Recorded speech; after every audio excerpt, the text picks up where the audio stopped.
Hi everybody. Hello. This is really weird because I'm simulcasting, so I have two screens going on. It's very bizarre and a little slightly different angles on each, so it's very weird. Very weird. But I can see comments, so that's good because this might get a bit intense for a little while, or maybe after a while or something. So, hi, I'm glad you made it today. So this is also simulcasting on Facebook Live. So if you're on Periscope, swipe left. Hello, Cleveland, Ohio. Swipe left or right or whichever you are, Android or iPhone, and share with your followers and share on Twitter.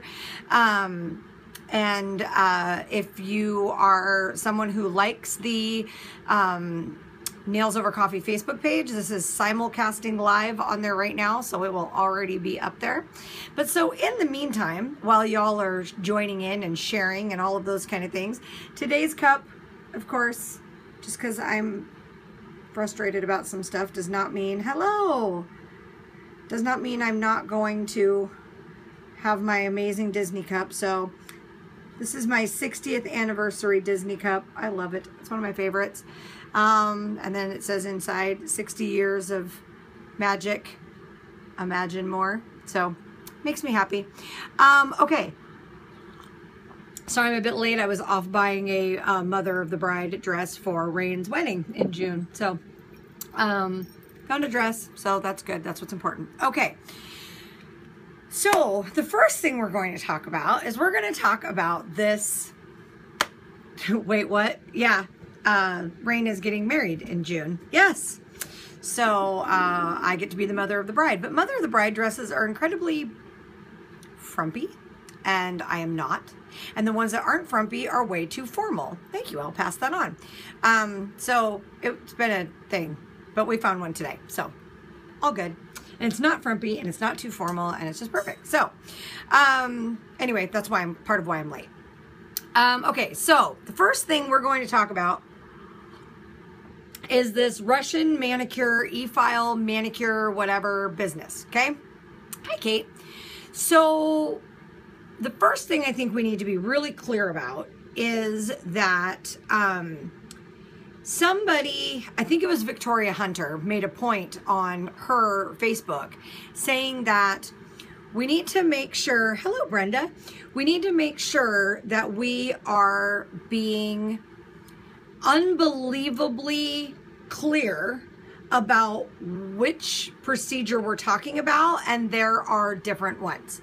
So, a Russian manicure, hi Paul, a Russian manicure is the manicure that we see in the videos where they get really up far underneath the eponychium and into the proximal nail fold, and then using scissors,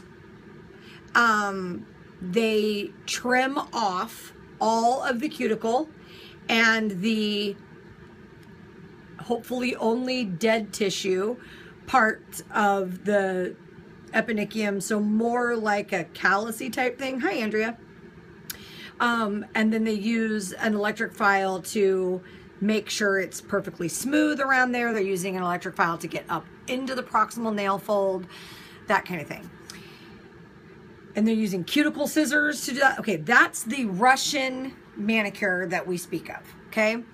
That is very different from a dry e-file manicure. So an e-file manicure is where you may be taking like a skiver bit.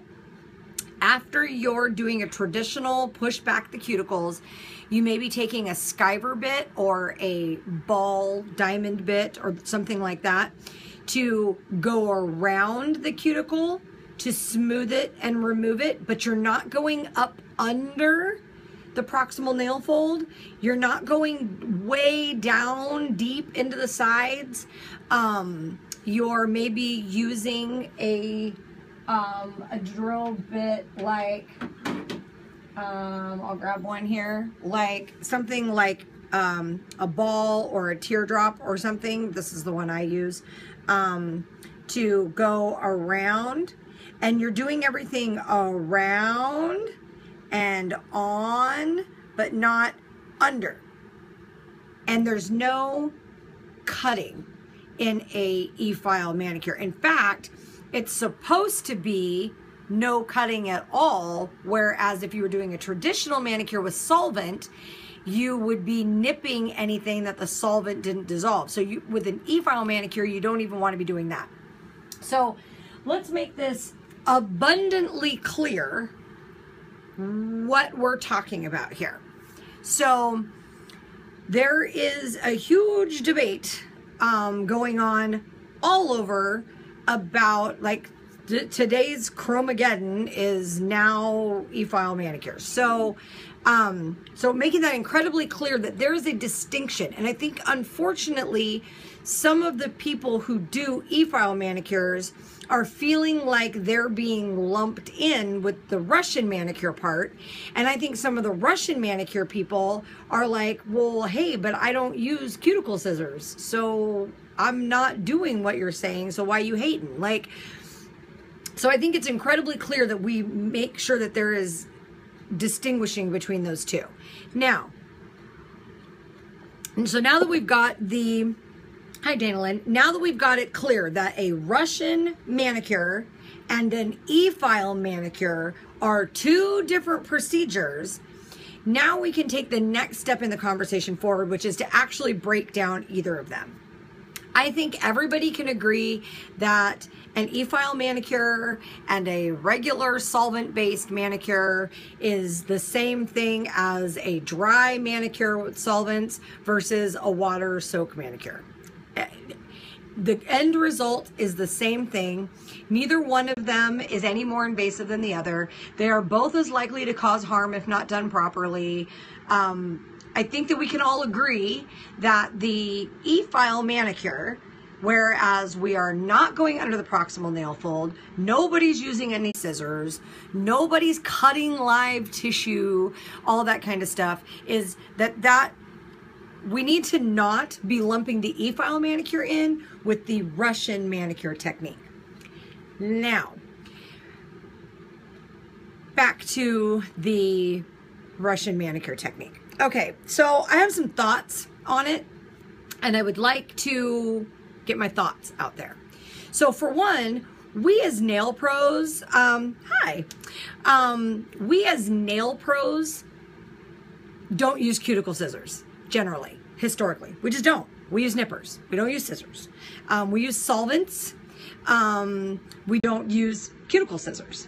That being said, you can walk into the aisle of every drugstore everywhere and buy cuticle scissors. Our grandparents used cuticle scissors all the time. All the time. And I'm sure the first few times they did it on themselves, they completely screwed it up. Now the difference is that we are, the difference is that we are licensed and insured. Even if we're not licensed, we're generally in a jurisdiction that requires insurance. So as a professional, we have a different set of responsibilities than people who are using them at home. Right. We are trained, which adds, as Brenda says, which adds a level of skill to something that apparently the world has deemed is safe enough to be sold in a drugstore to the consumer to use on themselves.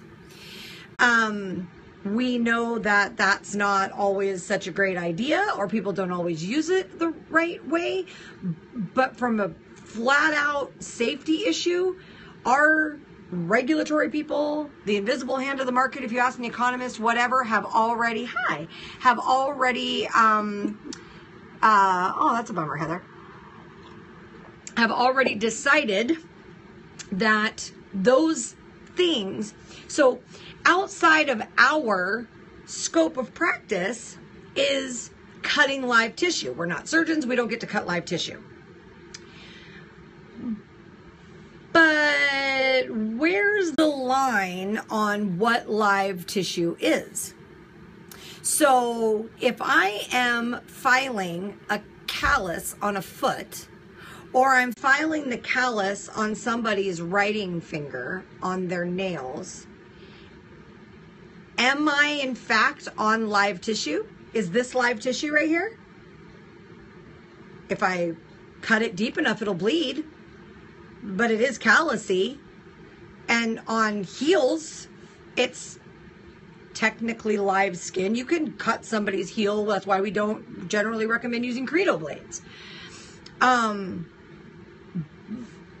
But are we in fact cutting live tissue? What's the distinguishing factor? I can tell you that my personal, if I was a state regulator,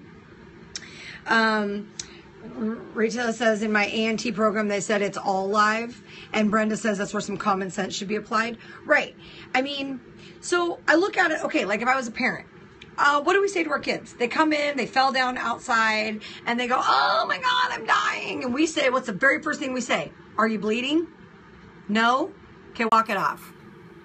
Seriously, I know that sounds like a gross oversimplification of what we do, and because we are trained questions, you have a serious question? Okay, I will read your serious question. If there's no blood, did we really cut live tissue? Because I think if you asked a surgeon would tell you that superficial layers of the dermis and epidermis and all that kind of stuff are not surgery. So I have a question. Have you ever done someone's nails with a fungus, or you turn them away? I have. Often, actually. I get a doctor's release that says that the doctor says they're clear to work on. I use all the protocols of, all the cross protection protocols. So I use all disposable implements on someone. I don't even use my medical implements or my metal implements, because I disinfect, and my disinfectant kills everything but spores. And you don't really know what's going to be spores when you're dealing with somebody who has a disease type disorder. And so I use everything disposable. And those are the ones that I'm more likely to glove up for, although I'm not going to lie, a lot of times I don't. Because I feel like I have an obligation to my other clients to make sure there's no cross-contamination risks. But I also feel like I have an obligation to my paying customer who may be trying to handle something with their toes or their nails on their own. And I'm the one who's trained and educated in helping them do that. And if I can do that, working with their doctor, working with their dermatologist, then that's the ultimate better scenario for everyone.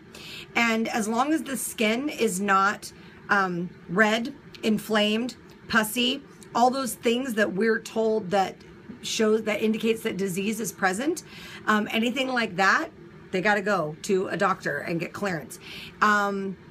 If I think they may be fungal, but I'm not sure and it's bad, I'll send them to a doctor to get clearance. If I want to do anything such as a barefoot toenail enhancement, I want to make sure that their doctor has cleared their toenails for that. And so when I think about talking within our scope of practice, first of all, scope of practice is not regulated the same around the world. So you really need to think about that. We call it the Russian manicure technique, but if it is not outside of the scope of practice in their jurisdiction, then we need to shut up about it. For one. If it is outside your scope of practice, you feel in your jurisdiction, then don't do it. That's it. If you feel like it's too invasive, and it's outside of your comfort skill level, then don't do it. But I have to tell you, there's a lot of nail techs who've been digging out ingrown toenails that are not swollen, inflamed, bleeding, pussy. They're just at that point where they're pushing on the skin really hard. And, you know, and they've done enough practice, they've been trained enough over the years that they feel like they know how to lift that little bit out and smooth it down so that then it can grow out without any more ingrowing. Is that any different than digging into the proximal nail fold with an e-file if you're trained to do it? I'm just saying that there's more just to the debate of should we or shouldn't we than it would seem. And we need to break out the e-file manicure demon away from the Russian manicure. And we need to think about jurisdiction, whether it's legal or illegal where you are. And think about the fact that if you are very well versed and well trained in using cuticle scissors to remove that dead, if it's the actual cuticle, the non-living tissue that seals down between the eponychium and the nail plate and is released from the nail plate when you do a manicure, true cuticle, then there should be no problem cutting true cuticle at all. It's dead tissue. That's what makes it true cuticle. Now, when you start talking about eponychium and those kind of things, are we talking about cutting eponychium? Are we talking about abrading eponychium? Are we talking about smoothing eponychium with an appropriate e-file bit for doing that? Or are we talking about something much more invasive where we're really digging down in the corners and stuff like that? And I got to tell you, there's a lot of times on pedicures, I do the exact same things on my clients' lateral nail folds of their big toes to ease pain, clear debris, all of that I'm sure some people are doing with an e-file bit, like a Russian manicure type technique, but with no cutting. So we need to stop with the automatically bashing something just because we're not trained in it and we don't know. Okay? So, which leads me to my next point, which is bullying. Okay? The reason why I'm simulcasting this is because I want this to be seen by the most people, which is still not even going to be 0.1% of nail techs around the world. And I think that was a really important point that Elizabeth Morris brought up, which is when we're arguing in Facebook groups, you guys, we are sort of preaching to the choir, and we're arguing with people who actually take enough of the time and give enough of an ish to engage about it, okay? So seriously, I am 100% on board with Elizabeth's statement on this, which is when we're all arguing amongst each other on social media or what have you, first of all, we're only 1% engaged. To give you some numbers, there are 330,000 licensed nail techs. Melissa, did something happen that I missed? I came in late. Oh, you'll have to watch the replay. A whole lot. Brenda says, I was bullied on a serious level. Letters from lawyers and threats. Sweet baby Jesus. Okay. Which just further goes to prove my point. So first of all, if there's 330,000 nail techs in the United States alone, that's the U.S. alone. At 1%, that would be 3,300 people. Tell me about how many Facebook posts or groups or whatever you see that have 3,300 people engaged. None. Zero. You know why?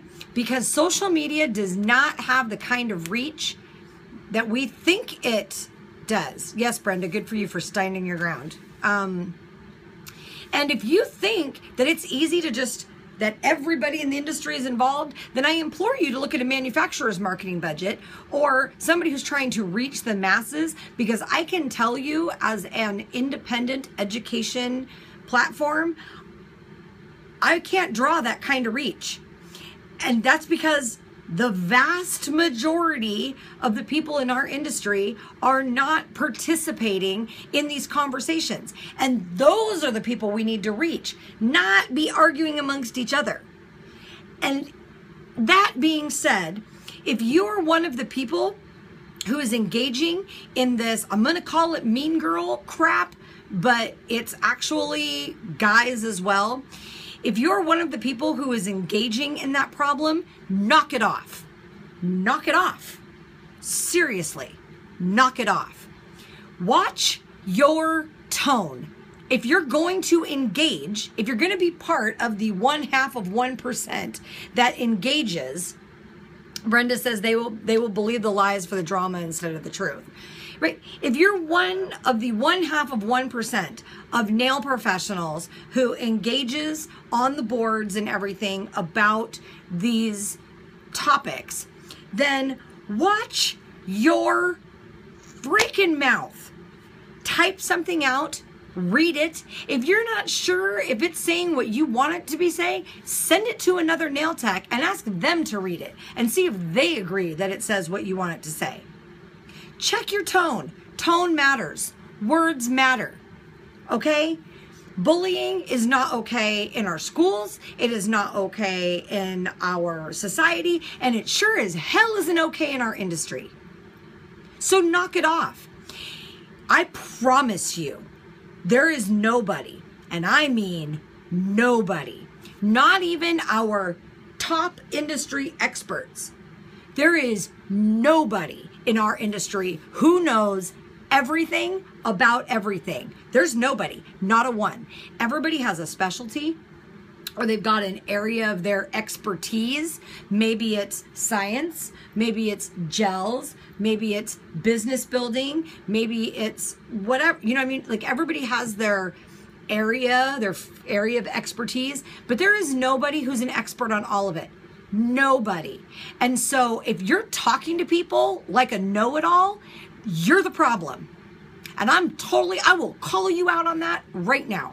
If you talk down to everybody because you know the right way and the way it is and all that blah, blah, blah, then you're part of the problem. So it's you I'm talking to.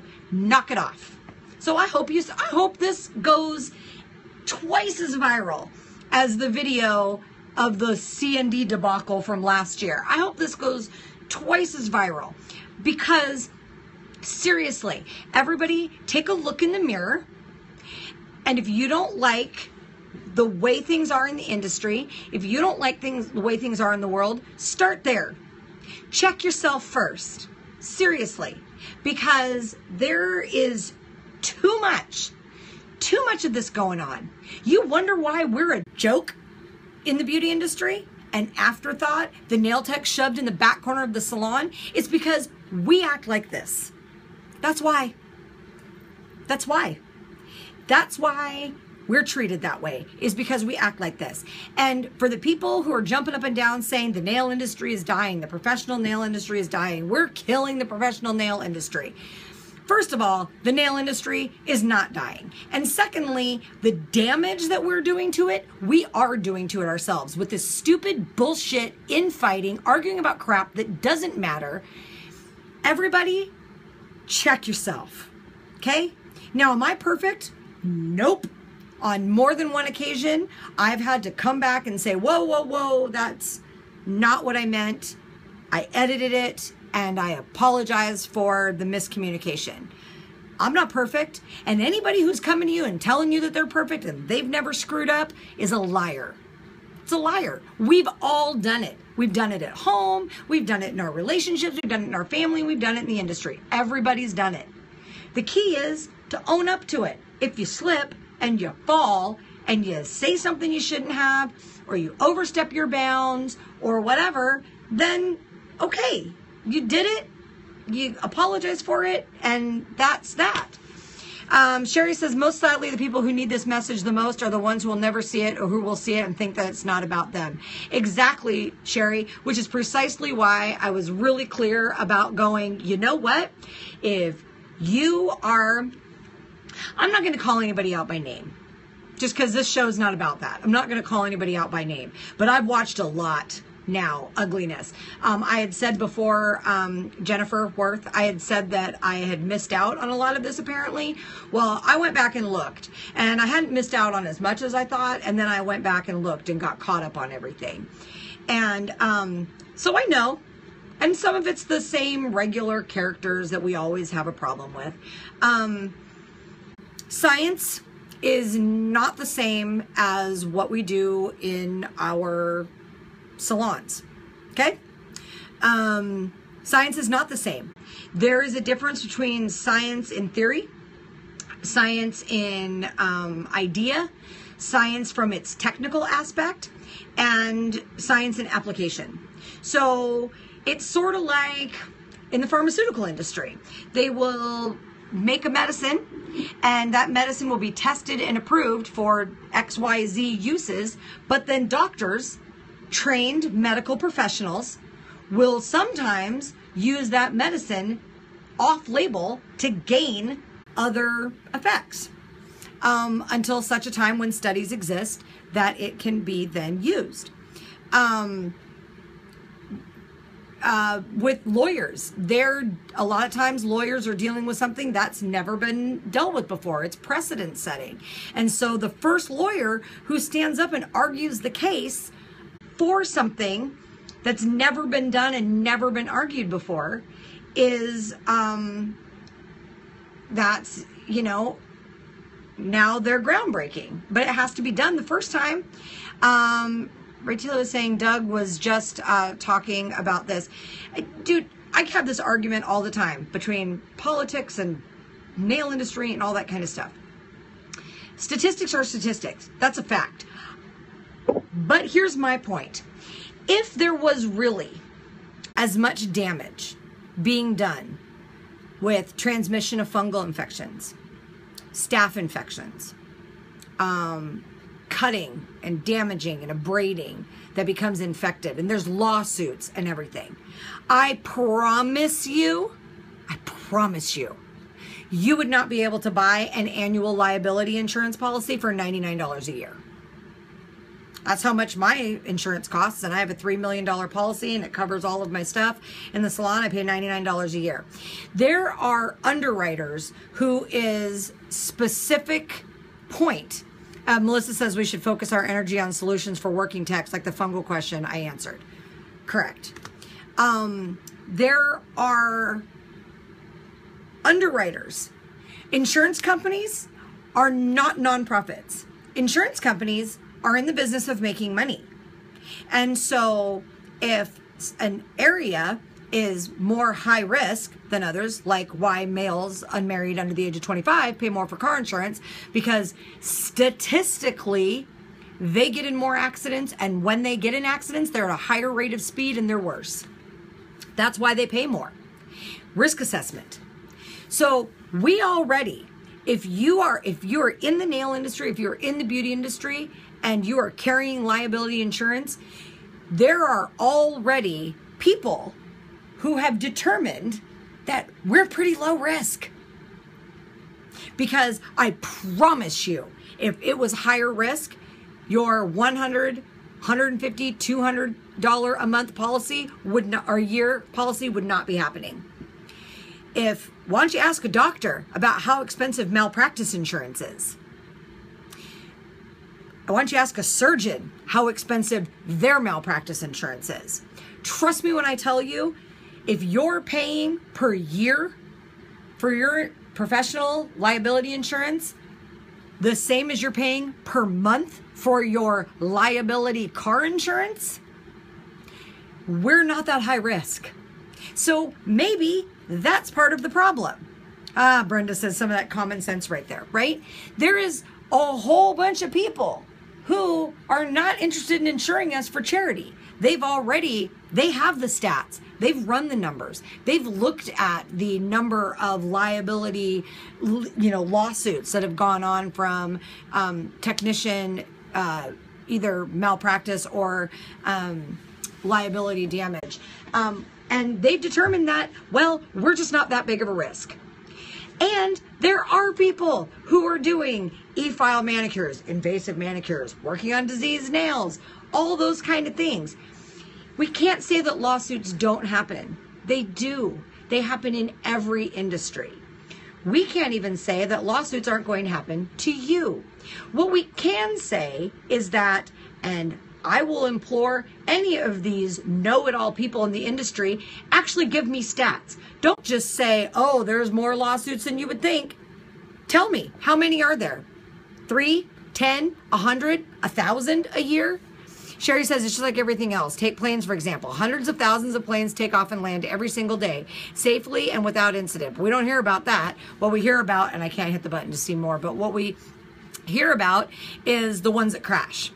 The one every couple of, year and a half, 2 years, that crashes, that people die. Those are the ones we hear about. Not the 4,000. That is, by the way, in the United States, there are about 4,000 planes that take off and land every day. Jennifer says, I was PM'd my state stat and told I was engaging in microdermabrasion and that I don't care about the industry. Okay, so here's the thing. If your jurisdiction has determined that abrading the skin is microdermabrasion, then there has to be a discussion of, but if it's done on the hands and feet, is it within our scope of practice? So for example, in Washington State, I am not licensed to do waxing, except I can wax hands and feet. You know why? Because hands and feet are what I'm trained in. So whatever I want to do on hands and feet in that regard is within my scope of practice. But I can't do facial waxing or body waxing because I'm not an esthetician. So you have to know the laws and the rules of your state. My state says that my scope of practice is the treatment of the cuticles. Treatment of the cuticles? What does that even mean? So if I was to take off a cuticle, then I would be treating the cuticles technically, right? And until somebody actually sues me for it, and we go handle that, and there's a precedent set, back to that lawyer precedent thing, or the law gets changed to be more specific, then from a liability standpoint, there's nothing wrong with me doing any of that. Sherry says, for the foot that had to be amputated because of careless nail tech, used an illegal tool and performed a procedure outside their scope of practice. We never hear about the millions of nail tech. Let's see if I can touch this without screwing up. Oh, millions of nail technicians performing their safety services every single day. We only hear about the bad stuff. And if you think about it, how many times do we still talk about the staph infections that happened from the foot spas back in whatever it was, 2001, 2002 in Southern California, the Watsonville foot spa problem? That was awful, and the sores and all that kind of stuff. Well, the reason why we're still talking about that one is because that's the one we have. That's a really big. How many hundreds of thousands of pedicure services, millions maybe, of pedicure services worldwide have gone on where people haven't gotten any kind of infection? That's why I'm saying that from a liability standpoint, it's so small. The media is not our friend. Well, you know what, Sherry? We're also not helping our cause any. So one could argue that we're not friends with ourselves. Most rules are written to say what you can do, not what you can't, because states can't enforce, right? Yeah, one could argue, Sherry, that we're not helping our cause any. That because we can't get our ish straight, why would we expect anybody in the media to listen to us either? When we all sound like a bunch of freaking infighting high school yahoos. So anyway, that's my thing about, when you start talking about legality and safety and scope of practice and all of those kind of things, they're all different wherever your jurisdiction is. My laws aren't the same as Oregon, 2 hours down I-5. If you go 4 hours north to Vancouver, BC, their restrictions there are different than mine here. 6 hours to Idaho, different set of restrictions. And then if you go abroad to the UK, to New Zealand, Australia, yeah, I know you're having internet problems, Jennifer, that sucks. You know, everybody's regulation is different. And so what we need to be preaching with everybody is know your jurisdiction's laws, if you have them, inside and out, upside and down. If you don't have licensing where you are, but you require insurance, then talk to your insurer and find out what is it within the scope of practice that they'll cover.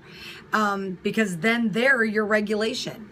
And if you don't have to have insurance and you don't have to have a license, then one could argue in your jurisdiction, then one could argue, are you actually a professional? If you do it for a living and your livelihood is on the line, then maybe you could call that a professional. But otherwise, you better damn well have some more knowledge than I'm just polishing people's nails, mad sticking people's fingers in a bowl of Palmolive to say you're a professional. And professionals take continuing education, and professionals get advanced education, and professionals treat their business with a level of professionalism like they're supposed to. And if you're not doing any of those things, then you're not a professional. And if you're not a professional, you're probably not really engaging in any of these conversations anyway. So if you're not a professional, then this is an A-B conversation and you should see your way right out of it. And if you are in the nail industry, but you have not done your time actively doing client services, then what you think I should and shouldn't do is something that you should probably shut your mouth about. And if you're going to talk about it, you should probably check your tone and talk about it in a manner that's a little nicer. Because no matter what you think you know what I know? I know how to sit in a salon and do nails all day and make a living doing it. That's what I know how to do. That's what I'm an expert. And if you haven't sat in a salon all day and done nails and done it to make a living, then you better check your tone when you're telling me what I need to do or what I think I need to know. And you better talk to me with some respect, because I'm going to give you respect as long as you act in a respectful manner. The way I have heard people speak to each other in the last month, people arguing about who got awards, were they in the right division of a competition, and they get, awards, and down to the way some people in our industry have spoken to each other in other competitions. I think we all remember the fastest full set of sculptured nails video from a while back and how some people behaved really professionally and some people did not. I seriously, like, name calling is never okay. In general, vast generalizations are never okay. If your response to something that I've said is to tell me that I don't know what I'm talking about and that I probably ought to get more education, I've got an answer for you, and it includes one of my fingers. Again, you guys, check your tone. Check your tone. And the only, Brenda says, I was told by another vendor to show that they feared their safety with me being there. Oh, for the love of God. Seriously, you guys, this ain't brain surgery. Our services are a luxury for most people.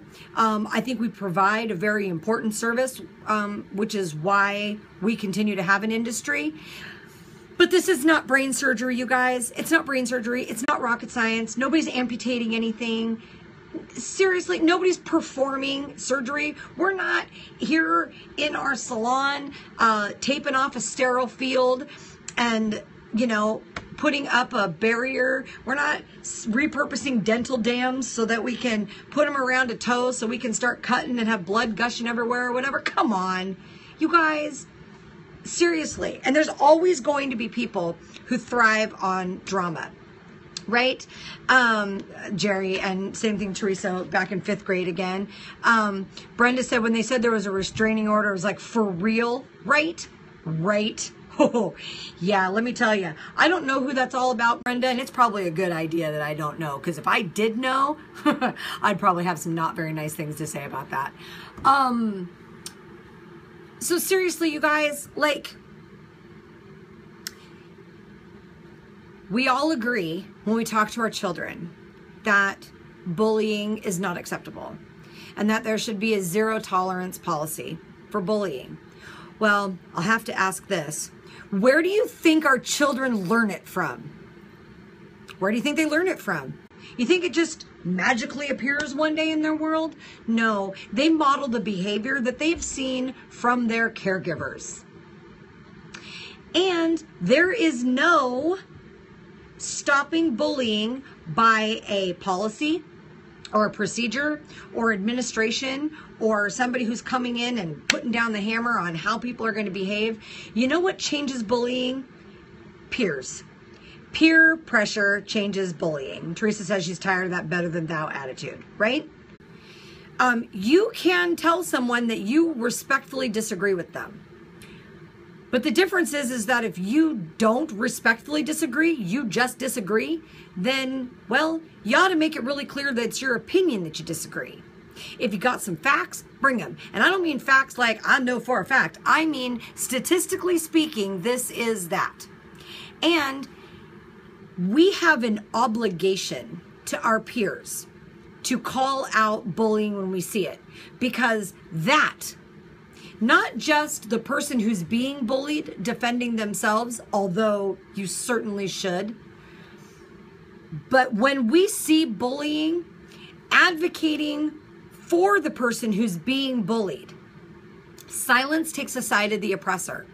And it is our responsibility as peers to step in. That's the only way bullying gets fixed, is with peer intervention, is by us stepping in and saying, you know what? You're being bullied, and your opinion and your experiences and your career has worth and it has value. And I'm going to defend you because you and what you have to say has value. And when a peer looks at the bully and says, was that really appropriate? Was that really necessary? You seriously need to check your tone. And you don't talk to them like that. You don't talk to me like that. You don't talk to anybody like that. If we all as an industry bind together to make that decision that we are no longer going to passively stand by and let this behavior happen, because I do agree, it's a cancer on our industry. Our attitude and how we behave is a cancer to this industry. And the only way that that's going to get fixed is by us from the inside. So like I said, I'm not going to call anybody out by name on this show. We all know who the people are who tend to act holier than thou. Their tone of their words is they talk down to people. People who have a very demeaning superiority complex, where that comes across, and they're taking their time out of their day, business, industry, to help the industry out. But I think we need to have the conversation of, are they hurting more than they're helping? Is their involvement, because of how they do it, actually hurting more than it's helping? And maybe we need those people to get off the Facebook groups, to get off of social media, to do their kind of educating the way they do their educating, and stay off of social media. And the Andrea says she has that complex. And the cream will rise to the top. We need to demand better of our educators. We need to demand better of our behavior of ourselves. We need to demand better of our industry leaders, because guess what? Industry leaders are only industry leaders because they have people following them. You're not a leader if nobody's following you. And if the people who are following you are looking at you going, what? I don't know that we should be acting like that. Then we just need to stop following those people. And guess what? A leader without any followers is just somebody standing there shouting into the wind, and let them go. And we need to let the bullies know that they're not cool. They're not awesome. They're not going to be an industry leader because they can talk some smack. And we need to demand better accountability. Some of the behavior I've seen over this last month makes me want to leave this industry I love so much. Because I love what we do. I love the service we provide for, we're a luxury service for a certain segment of people that we might be the only luxury they get. We provide a service for the people who could go get their toenails trimmed and clipped and filed at the podiatrist's office for $60 once a month, or they could come in and spend half that and feel like they got spoiled. I love the part of our job that when I have a client who I know lives alone because she's a widow, and I might be some of the only physical interaction she gets once every 2 weeks, that when I stand up and I hug her and I tell her I hope she has a great couple of weeks and that I'll see her in 2 weeks, that I might be the only good thing that's happening for her. I love making beautiful nails. I love taking something that's rough and uneven and making it beautiful and well-shaped and all that. I love those things about our industry. But there is a whole lot about our industry that I don't like. And the fact that I would consider leaving all of that amazingness that we do, the teaching to nail techs and seeing when the light bulb comes on and the aha moments they have, that I get personal gratification out of for when I'm teaching and educating, that I would walk away from all of that and leave all of that because I can't stand the cattiness and the infighting that goes on with our industry is sad. And I'm not the only one who feels that way. And that, you guys, when the people who've been around inspiring and training the next generation of people, when those people start to leave our industry, that's when our industry is going to be dying. It's not dying yet. It's maybe got some oxygen, you know, but our industry is not dying yet. But we will kill it if all of our mentors, all of our educators, all the people that are passing the torch of what we do, if they all get sick of it and walk away, then our industry will slowly die and we won't be any different than the DIYer. So again, yeah, oxygen mixed with monomer, says Andrea. So I hope that this video gets shared. I hope that maybe even a handful of the people who should see it get to see it. And I am willing to engage with anybody at any time. If I say something and I say something wrong, I expect you to call me out on it. And trust me when I tell you, I belong to more than 100 Facebook groups. I monitor them all the time. Trust me when I tell you, if I see something, I'm gonna say something. Just like I would in my personal life, in my friend life, in my business life now. If I see something, I already was committed to saying something. But trust me when I tell you, I will say something now. Sassy Chic, I don't go to most of the Facebook groups anymore because of the drama on them, and it's sad because she's still typing. Yeah. And the people who are new to the industry, that's where they're going for, yeah, and Sassy Chic wanted to connect with other nail pros, and Brenda doesn't go to them either. I do, and I go in, and I see the same things over and over again. I see the same bitchy, bully people telling people what they know and what we all don't know, and then I see there's times that I contribute to a conversation and I get my head bit off. The problem is that you can't break me down. I actually do make a living doing nails, and I've been doing it for 20 years. And so I'll tell you to get your ass out of my business. And if you don't have anything nice to say, then, you know, Brenda says, my customers call me direct. The problem, yeah, Teresa says mixed emotions, even going to nail events, right? You guys, I would like to think that because I'm authentic, I get some respect in the industry. That being said, there are many, many people who don't like me. I'm not their cup of tea. I'm too honest. There are people in this industry who do like me, and they like me because I'm honest. I can assure you that, Darlene says that I'm doing something right. I'm pretty sure that's Darlene. I can assure you, Brenda says, somebody has to be real, that not 1 ounce, yeah, I don't like you either, Andrea. Not 1 ounce of my self-esteem is tied up in what people think of me. I don't care. Oh, you don't like me either. Andrea loves me. She doesn't like me. She loves me. So the thing is that I'm going to go to a nail event here in a couple of months. And you want to know what, guys? I'm not part of the in crowd. You know why I'm not part of the in crowd? Because I don't give a shit about being part of the in crowd. I have a mouth, I have an opinion, I have a career, and I have a good heart, and I have good intentions, and I have no problem with that. That's me. And I'm going to go to a show. And when I go to a show, there's going to be people who talk about me behind my back. And you know what? I know this and I don't care. So if you're one of those people who wants to talk about me behind my back, go for it. I don't think you have any kahunas, because if you did, you'd say it to my face. Jerry says the in crowd changes constantly, right? For example, there's a group of people that I'm not real popular with. In fact, I was actually kicked out of the group for a while. And there was a conversation that I was going to be kicked out of this Facebook group because I was a bit much.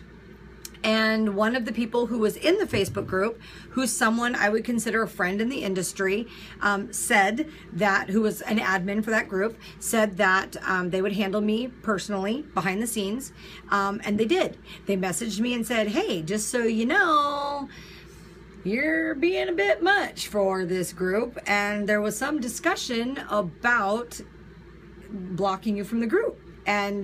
But we had a conversation about how you did have a very valid perspective to bring to the group, and we just need you to reel yourself back a little bit as far as professionalism. Be a little more professional, a little less blunt, and we would love to keep you in the group. And I told them I would talk to you because I know you, and I know that you don't mean anything bad, and sometimes you're just a little brash, but you have value to bring to the conversation. And so we had that conversation. They brought that information to me, and in that group, I monitor a little more than I interact. And when I do interact, I make sure to triple check my tone. Because that's what professionals do, you guys. Seriously, because that's what professionals do. So I'm going to go to this event next month. There's going to be people who talk about me behind my back. Cool. And if you've got something about me that you would like to tell me, you're more than welcome to say it to my face. I'm not going to slap you or scream and yell or any of those kind of things. And if you're somebody who you don't like me or you don't respect me, right? Andrew says polygel. Then don't like me, don't respect me, and just stay away from me. Because there's people in the industry that I don't particularly like. And there's people in the industry that I don't particularly respect. And you know what? I just don't interact with them unless I have to. And when I have to, I behave professionally and kindly. And I don't talk about them behind their back. And if I did have something to say to them that was important enough that I would talk about them behind their back, well, I just tell them. And then that solves all the problems. But I don't tell them if it's none of my business to tell them. If it's just my personal preference, or they're not my cup of tea or whatever. Or I've had some people who have talked about me behind my back, and trust me when I tell you guys, just like anything else, it gets around. It comes back. So if you've talked about me behind my back, I promise you I've already heard it. Because you've said it to somebody, or you've shown it to somebody who knows how I am, knows that I'm authentic, and brings it back to me. So what I am going to ask everybody to do, everybody who sees this video, everybody who hears something about this video, what I'm going to ask of you is that you evaluate your own role and behavior in the industry. You check yourself before you wreck yourself, okay? Check it. Check yourself. Then, once you can honestly get right with yourself, that you are all about promoting the industry, you are all about making our industry better and growth and fostering inclusion and all of that. Once you can honestly say that if somebody walked up to you on the street and said, what do you do for a living? And you said, I'm a professional nail artist. I'm a professional nail tech. And they said, I love doing nails. Is that a line of work I should get into? What do you think? Right now, I got to tell you, I don't know that I would tell anybody to get into our field.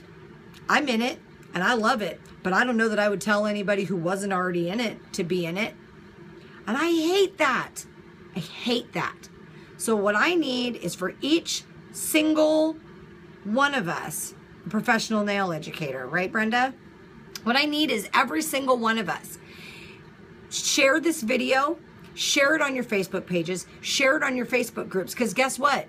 If I share it on a bunch of Facebook groups, but I'm not an admin, then nobody's, it's like, of course, Michelle shared her own video.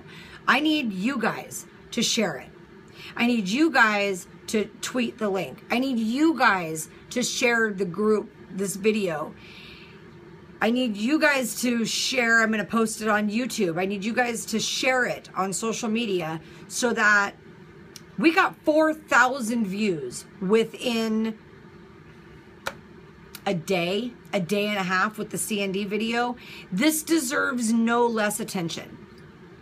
Okay? This deserves no less attention. We need to be just as mad about this. We need to be just as infuriated about this. We need to be just as passionate about this as we were when, hi Liz, when we felt like our toes were being stepped on by unlicensed bloggers. We got pissed. We got pissed in a hurry. And we shouted it from the rooftops. Well, why aren't we as mad about this? Well, I am. But why isn't everybody? Okay? So I need all of you guys to share this video from the Nails Over Coffee Facebook page, to share it from YouTube, copy it and share it. We can share viral videos of cats, right? Between YouTube, Facebook, and Periscope, we should be able to hit thousands and thousands of people. So I ask everybody, evaluate yourself, check your role, and evaluate what you need to be doing in the industry and whether you're hurting or helping. Really, and really objectively take a look. Reach out to your peers and say, am I helping or am I hurting? What am I hurting if I am? And how can I help instead of hurt? That we all need to take a step back and make sure that we're fighting the right game. And we need to make sure that this video, Sherry, the point that you raised, we need to make sure that this video makes it in front of the eyeballs of the people who need to see it. Because I promise you, I'm going to share the link privately with some people that I know need to see it. Because I got no problems with that. So, all right, guys. That was my crazy rant conversation. I appreciate... Thank you, Jennifer, for sharing the video. I noticed that some people are sharing the video on, there's some bad bullying, Liz, and we're grabbing the bull by the horns and we're going to change it. Never doubt that a small group of committed citizens can change the world. Indeed, it's the only thing that ever has. So even if there's only 20, 30 people who watch this live, who participate in this conversation, if we are a small ripple in the pond, we're just a pebble in the pond, and those concentric ripples go on out, we need to reach out into all of our circles. If you know somebody who you know is part of the problem, share this video with them. If you don't mind taking the heat. I don't mind taking the heat. If you know somebody needs to be shared with and you don't think they're seeing it and you don't want to take the heat for it, send me a message and tell me. I'll send it to them. Because you know what? This video has nothing offensive in it for you if you're not part of the problem. And just because you should see it doesn't necessarily mean you're part of the problem. Maybe it just means we want you to share with your professional network and your wider range of people.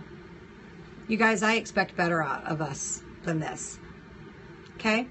So let's make our industry something to be proud of. Let's knock it off with the mean girl crap. High school, you know, is over. And we are a licensed profession, and if we want to be treated like that, and we need to reach outside of the 0.5% that regularly engage on social media. This needs to happen in our salons. This needs to happen think global, act local. It doesn't need to just happen on social media. It needs to happen in person too. If you're at a show and you see some of this shady, mean girl behavior going on at the show, then I expect you to call somebody out in person too. And if you are not the extroverted kind of person who can call it out in person, grab somebody like me. Y'all know who the people like me are. Grab somebody like me. and let us handle it. Because I promise you, if you're having a really bad time at a show because people aren't being very nice to you, and you see me and you walk up to me and I go, hey, it's nice to see you in person. How are you doing? And you say, this show it's not very nice. People aren't being very nice. The first question I'm going to go is, who's not being very nice? Let's go have a conversation with them. Because I'm just the bitch to do that. So, that being said, share away, shout from the rooftops, and start with looking in the mirror, working on yourself, and calling out your peers on what needs to be fixed. So, because I've had enough. Andrea, if one walks up to you and says, oh God, this is coming from Andrea, slick pour. Andrea hasn't said slick pour in a while. Someone comes up to me and says slick pour, I'm going to be like, that has to be Andrea. The only show I'm going to this year, you guys, is Portland. So you guys probably, unless you're in Portland, you won't be able to see me. What is going on with my hair? All right, guys. I'm out of here. I will see you guys on Thursday at, I'm going to do 5 o'clock on Thursday. 4:30, I think, on Thursday. Might be the nice, trying to find a time that will split the difference. So 4:30 Pacific time, that's 7:30 Eastern. That's not so late that the UK and Europe people can't grab it. So we're going to try the 4:30 time slot on Thursday. So I will see you at 4:30 my time on Thursday. And hopefully we'll have a lot to talk about with what happens with this video. And you guys, feel free to, I'm going to post some videos in the links below on Facebook.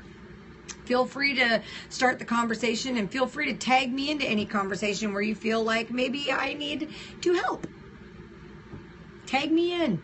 I can't see all the posts, you guys. I watch way too much stuff on social media. But if you have something that you feel like you need to talk about, then tag me in. So where is the video? I'm going to go grab the video links from a couple different groups. There's one for what I think is a traditional Russian manicure that everybody's arguing about. And there's also one for an e-file manicure that I think we all agree is kind of safe. So I'm going to pull some video links and I'm going to post those below the video on Facebook. So for you Facebook people, I'm looking at you. It will be down below there in the comments. Yeah.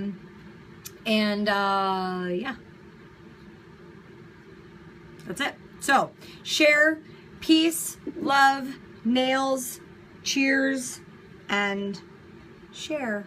Share away. Go fly away, little birds, and spread the word. All right. I'll see you guys on Thursday. See you later, alligator. After a while, crocodile.